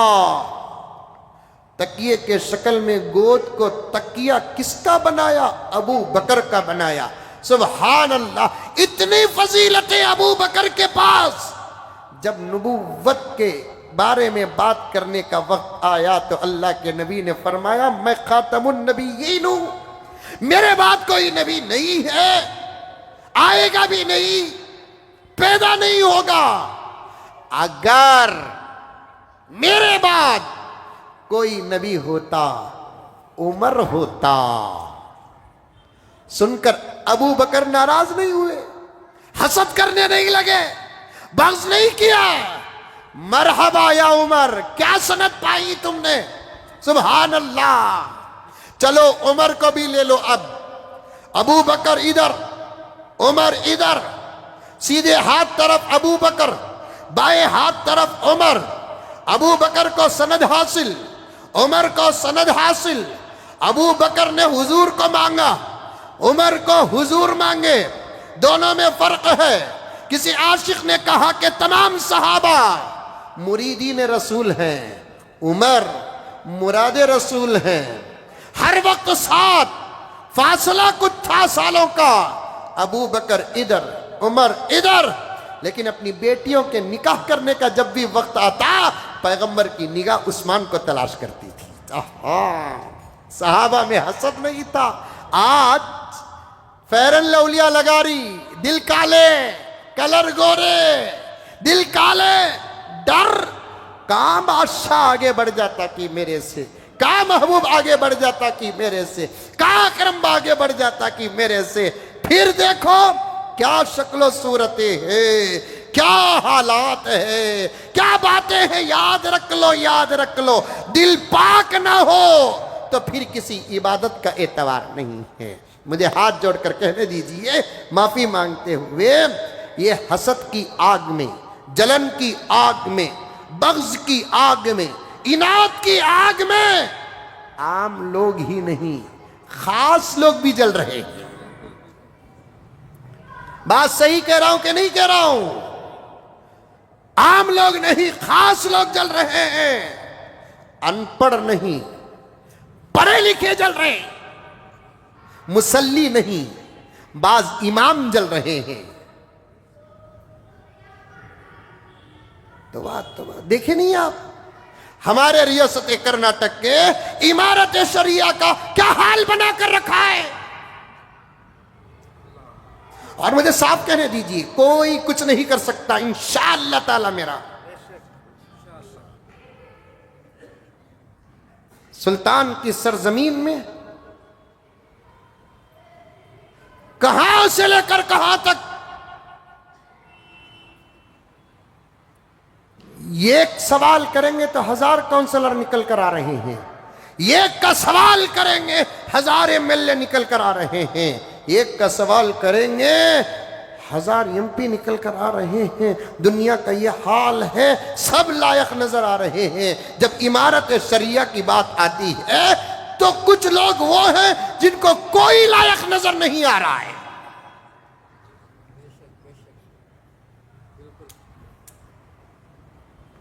کیوں؟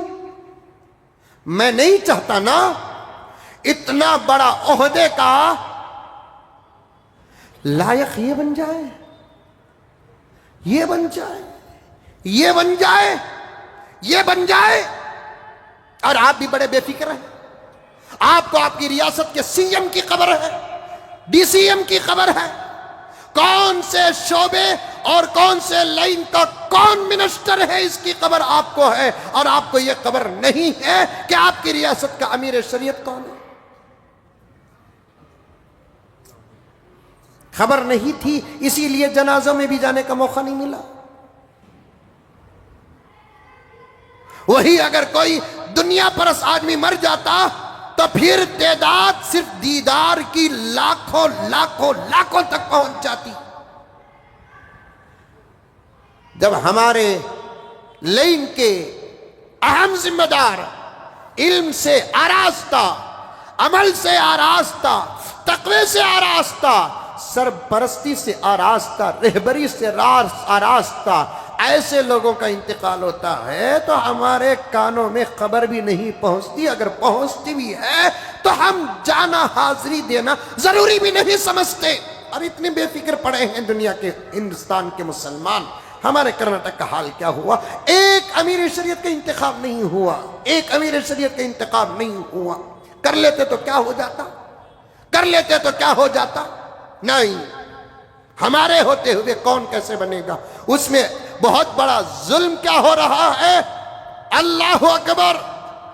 امارت شریعہ کا تعارف کرانے والا ادارہ دارالعلوم سبیل الرشاد، ریاست کرناٹک کے اندر علم کی خوشبو پھیلانے والا دارالعلوم سبیل الرشاد، اسی کرناٹک کے اندر دعوت و تبلیغ کی روح پھونکنے والا ادارہ دارالعلوم سبیل الرشاد، شہر ویلور کا عظیم المرتبت ادارہ، باقیات الصالحات کی زندگی کو قربان کر کے اپنے اساتذہ کے ماحول کو چھوڑ کر بالکل بنجر زمین میں علم کا پودا لگانے کی خواہش اور تڑپ لے کر پورے سفر کو دعاؤں سے آراستہ کر کے آنے والی شخصیت حضرت شاہ ابو سعود احمد علیہ الرحمہ، جو آئے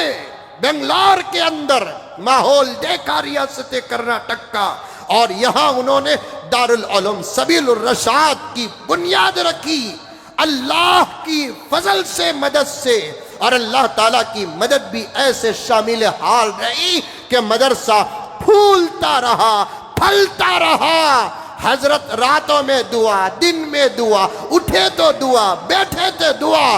سارے ملک کی نظر دارالعلوم سبیل الرشاد پر پڑ گئی، اکابرین دارالعلوم دیوبند کی نظر سبیل الرشاد پر پڑ گئی۔ آنا جانا رہا، آنا جانا رہا۔ حضرت قاری طیب صاحب کا فیض ہے، حسین احمد مدنی کا فیض ہے، حضرت ابو الحسن علی میاں ندوی رحمت اللہ علیہ کا فیض ہے، اور حضرت مولانا قاضی مجاہد الاسلام صاحب علیہ الرحمہ کا فیض ہے۔ اور اس وقت سارے عالم کا شیخ الاسلام کا خطاب پانے والا پڑوسی ملک کا وہ عالم جس کو عرب مانتا ہے، عرب کے علماء مانتے ہیں، آپ جانتے ہیں میرے پیارو، حضرت مولانا تقی عثمانی دامت برکاتہم کون ہے؟ جن کے شاگرد صرف پڑوسی ملک کے علماء نہیں، آج مکے اور مدینے، مسجد حرام مکۃ المکرمہ، مسجد حرام مسجد نبوی کے ائمہ بھی حضرت مولانا تقی عثمانی کے شاگرد ہیں۔ یہ پوری بات تفصیل کے ساتھ مجھے اس سال سفر حج میں معلوم ہوئی۔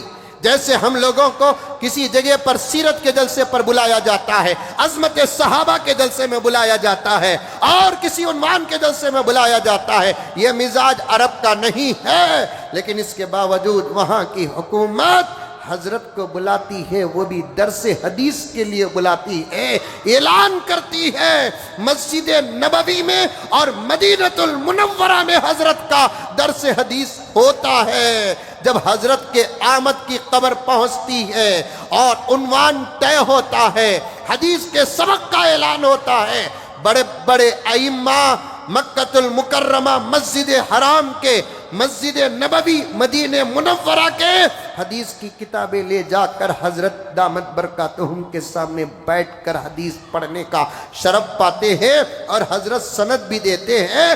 ان کے سرٹیفکیٹوں میں، ان کے سندوں میں حضرت مولانا مفتی تقی عثمانی کی دستخط ہوتی ہے۔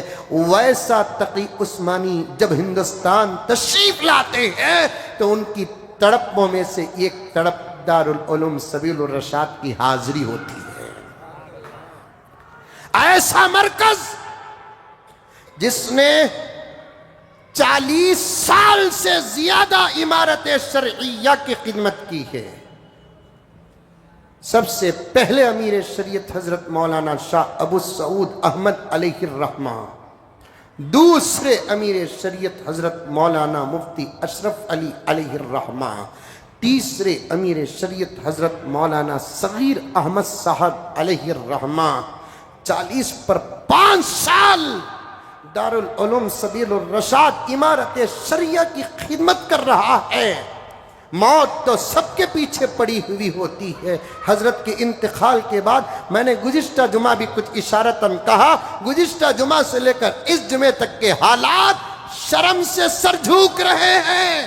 جو تبصرے یوٹیوب چینلز میں ہو رہے ہیں اور واٹس ایپ میں ہو رہے ہیں، کمنٹس میں ہو رہے ہیں، اللہ کی پناہ، اللہ کی پناہ، اللہ کی پناہ، جو لوگ قبضہ کیے ہوئے ہیں وہ تو تبصروں کو سن کر استعفیٰ دے دینا چاہیے، حق بحقدار رسید کی طرح پھر دارالعلوم سبیل الرشاد کا دروازہ کھٹکھٹانے کے بجائے مضبوط ہو کر بیٹھے ہیں۔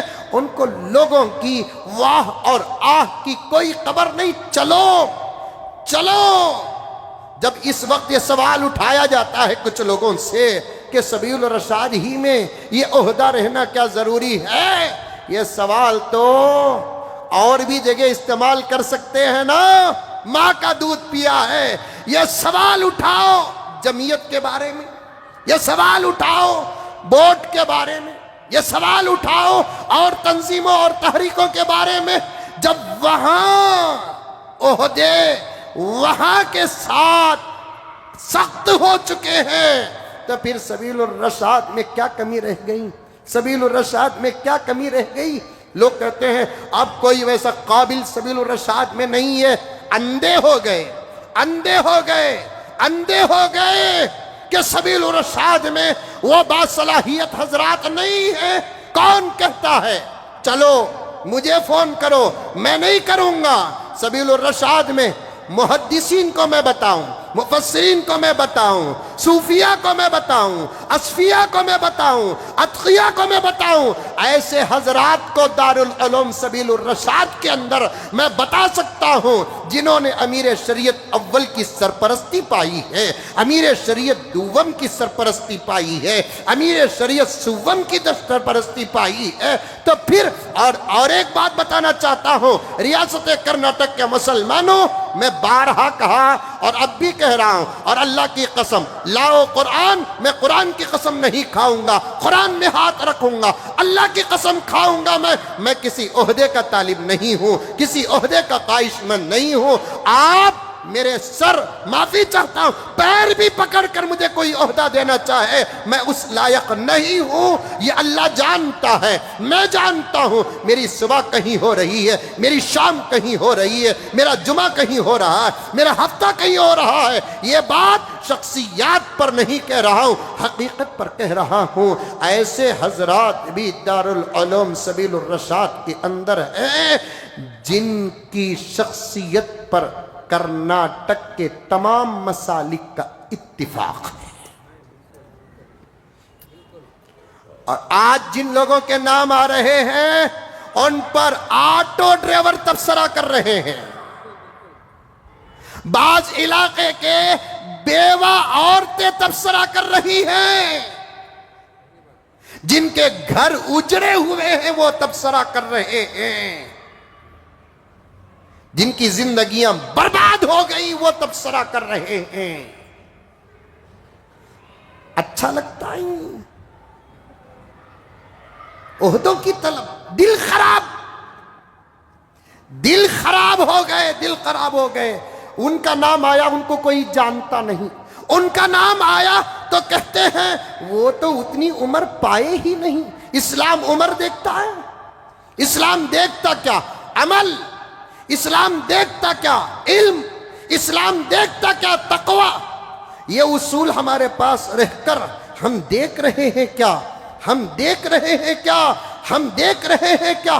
ان کا نام آیا تو کہتے ہیں انہوں ابھی اتنے بڑے مقام تک نہیں پہنچے ہیں، ان کو باہر کا ماحول معلوم ہی نہیں ہے۔ اس قسم کے تبصرے کرتے کرتے سلطان کی سرزمین کا سر نیچے کر دیا۔ ابھی میں ایک ریاست سے ہو کر یہاں آ رہا ہوں، وہاں ریاست کے علماء کرام بیٹھ کر بات کرتے کرتے ایک بڑے مولانا جن کی عمر تقریباً 65 سال کی ہے، انہوں نے مجھ سے کہا کہ مولانا کرناٹک کو ہم اپنا آئیڈیل مانتے تھے، جب بھی کوئی حالات آتے تو ہم کرناٹک کے فیصلے کا انتظار کرتے تھے۔ آج وہی کرناٹک ایک فیصلہ کرنے پر مایوس ہو کر بیٹھا ہے۔ یہ کون سا انصاف ہے؟ یہ کون سا انصاف ہے؟ لیکن ہے اصل میں کچھ بڑے ہیں نا۔ آخری بات ایک 5 منٹ لے لیتا ہوں، مجھے معاف فرمائیں، دل دکھا ہوا ہے میرا۔ جانتے کیا ہو سبیل الرشاد کو؟ تم جانتے کیا ہو سبیل الرشاد کو؟ سبیل الرشاد کے اساتذہ کو جانتے کیا ہو؟ نہیں، شخصیت پرستی پر مر رہے ہیں کچھ لوگ، دل جل رہے ہیں ان لوگوں کے۔ میں اسی لیے ابھی کمرے میں بیٹھ کر میرے ساتھیوں سے مذاق کے طور پر ڈانٹتے ہوئے آیا، پگڑیوں کو سجانا کمال نہیں، زندگیاں پگڑیوں کے مطابق بناؤ۔ کچھ لوگ ایسے ہیں جن کو نماز، روزہ، زکوٰۃ، علم، عمل کا جواب ہی نہیں دینا پڑے گا، ان کو ان کے پگڑیوں کا جواب بھی دینا پڑے گا، ان کو ان کے داڑھیوں کا جواب دینا پڑے گا، ان کو ان کے عصے کا جواب دینا پڑے گا، لمبے چوڑے کرتے اور جھبوں کا جواب دینا پڑے گا، اپنے بیعت والے حلقوں کا جواب دینا پڑے گا، اپنی بیعت کا جواب دینا پڑے گا، اپنی خلافت کا جواب دینا پڑے گا۔ لا حول ولا قوت الا باللہ۔ آج کچھ بڑے ایسے ہیں، کچھ کرنا چاہتے ہیں، کرو، ہمت ہے تم اپنے علم کے ساتھ مقابلہ کرو، عمل کے ساتھ مقابلہ کرو۔ سیاست حکومت کا ساتھ لیتے ہو تو پھر تم اس لائق نہیں ہو۔ سنو کان کھول کر، مجھے آج جمعہ 5 منٹ دے دو، میں آئندہ سے اپنی تقریریں بھی بند کر دوں گا یا اپنی تقریریں کم کر دوں گا۔ دل جل رہا ہے، اس لیے میں کہنا چاہتا ہوں سبیل الرشاد کو تم نے کیا سمجھا ہے؟ کھلونا سمجھا ہے، یا کسی کونسلر کا گھر سمجھا ہے، یا ایم ایل اے کا گھر سمجھا ہے، یا ایم پی کا گھر سمجھا ہے، سی ایم اور ڈی سی ایم کا گھر سمجھا ہے؟ سبیل الرشاد اللہ والوں کی محنتوں کی تصویر ہے، دعاؤں کی تصویر ہے، تہجد کی تصویر ہے، صبر کی تصویر ہے، شکر کی تصویر ہے، علم کی تصویر ہے۔ امیر شریعت سوم کا انتقال ہوا، گزرے ہوئے اتوار کو حضرت کی قبر مبارک سبیل ہی میں بنانا طے بھی ہو گیا۔ حضرت کی قبر کو کھودا جا رہا تھا، توجہ کے ساتھ سنو، حضرت کی قبر مبارک کو کھودا جا رہا تھا۔ وہ علاقہ پورا مخصوص حضرات کے قبروں کا ہے۔ کھودتے دیکھتے کیا ہے، ایک 6 فٹ کے اندر ایک تازہ کفن نظر آتا ہے۔ اللہ اکبر کبیرہ، اللہ اکبر کبیرہ، تازہ کفن نظر آتا ہے۔ کھودتے وہاں علماء کھڑے ہوئے ہیں، حضرت کے مریدین کھڑے ہوئے ہیں، حضرت کے شاگردان کھڑے ہوئے ہیں، کھودتے جا رہے ہیں۔ کھودتے ایک تازہ کفن، یوں معلوم ہو رہا ہے ابھی چند گھنٹے پہلے کسی کو دفنایا گیا ہے۔ کفن کے کلر میں بھی فرق نہیں آیا، نیلے پن میں بھی کوئی فرق نہیں آیا۔ اب لوگ غور و فکر کر رہے تھے، یہاں کسی کو دفن کر کے تو ایک عرصہ ہو گیا، یہ کس کی قبر ہو سکتی ہے، یہ کس کا علاقہ ہو سکتا ہے۔ غور و فکر کرنے کے بعد تحقیق کے ساتھ پتہ چلا 35 سال پہلے 35 سال پہلے حضرت امیر شریعت اول بانی دارالعلوم سبیل الرشاد شاہ ابو سعود احمد علیہ الرحمہ کے چوتھے بیٹے حضرت مولانا شاہ لطف اللہ صاحب رشادی رحمت اللہ علیہ کا 3 سال کی عمر کا بچہ، جو 3 سال کی عمر میں ارخان کی وجہ سے انتقال کر گیا، اس کو 35 سال پہلے اس جگہ پر دفنائے ہیں۔ ذرا نتیجہ نکالو، جس سبیل کے اکابرین کی نسلوں کا یہ حال ہے تو پھر آباء و اجداد کا عالم کیا ہوگا۔ آج کہتے ہیں سبیل خالی ہو گیا، اب چلاؤ آپ جتنا چلانا چاہتے ہو، عہدوں سے آخرت میں فیصلے ہونے والے نہیں ہیں۔ میرے پاس اور بھی ذخیرہ ہے، لیکن حال دل خراب ہو گئے۔ دل کو اچھا رکھو، کپڑے کتنا اچھا ہے میرا سایہ ذرا دیکھو، کتنی اچھی ہے پگڑی میری دیکھو، چشمہ بھی میرا کتنا اچھا ہے، اندر کا توپ کتنا اچھا ہے۔ یہ سب اللہ کی نگاہوں سے گر جائیں گے جب اندر کا دل خراب ہو جاتا ہے۔ اندر کا دل اگر اچھا ہوتا ہے، پھٹے ہوئے کپڑوں پر بھی فرشتے رشک کرنے لگتے ہیں، پھٹے ہوئے کپڑوں پر بھی فرشتے رشک کرنے رکھتے ہیں۔ صحابہ والا دل بناؤ، صحابہ والی زندگی بناؤ، انشاءاللہ تعالی پھر کبھی موقع ملے تو میں آپ کے سامنے ان تمام باتوں پر عرض کروں گا۔ گزارش ہے کہ جاتے ہوئے مسجد کے تعمیر اور توسیع کے لیے